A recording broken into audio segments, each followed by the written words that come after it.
আসসালামু আলাইকুম প্রিয় ফুটবল ফ্যান্স। ম্যাচটা শেষ হতে যাচ্ছিল 1-1 গোলের সমতা দিয়ে। রিয়াল মাদ্রিদ সমর্থকদের মন খারাপ। এই ম্যাচে 2 পয়েন্ট হারলেও বার্সেলোনার সঙ্গে ব্যবধান তৈরি হবে 3 পয়েন্টের। খেলায় ইনজুরি সময় চলছিল তখন। এমন সময় পেনাল্টি পেয়ে যায় রিয়াল মাদ্রিদ। রায়ো ভয়েকানোর জালে স্পট কিক নিতে আসেন কিলিয়ান এমবাপ্পে। ভুল করলেন না তিনি। 90+10 মিনিটে নেওয়া সেই পেনাল্টিতে রিয়াল মাদ্রিদের জয় নিশ্চিত হয় 2-1 গোলের ব্যবধানে। নাটকীয় জয়ে বার্সেলোনার সঙ্গে 1 পয়েন্টের ব্যবধান ধরে রেখেছে লস ব্লাঙ্কোসরা।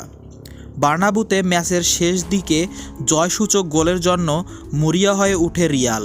স্টপেজ টাইমের 10 মিনিটে বক্সের ভেতরে ভিড়ের মধ্যে নোবেল মেন্দির বেপরোয়া ক্লিয়ারেন্স ফাউলের শিকার হন ব্রাহিম দিয়াজ। তাতেই বাঁশি বাজান রেফারি। পেনাল্টি স্পষ্ট থেকে ঠান্ডা মাথায় গোল করে চলতি মৌসুমে নিজেদের 22তম লিগ গোলটি করেন এমবাপ্পে। এর আগে ম্যাচের 15 মিনিটে ভিনিসিয়াস জুনিয়রের দৃষ্টিনন্দন গোলে এগিয়ে গিয়েছিল রিয়াল। তবে বিরতির পরপরই হোর্হে দে ফ্রুতোসের গোলে সমতায় ফেরেন রায়ো।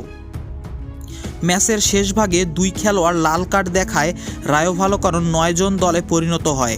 80তম মিনিটে দানি সেবায়োসকে বাজেভাবে ফাউল করায় সরাসরি লাল কার্ড দেখেন পাথেসিস। আর যোগ করার সময়ে শেষ মুহূর্তে 90+13 মিনিট রদ্রিগোকে ধাক্কা দেওয়ায় দ্বিতীয় হলুদ কার্ড দেখে মাঠ ছাড়েন পেপ চাভাররিয়া।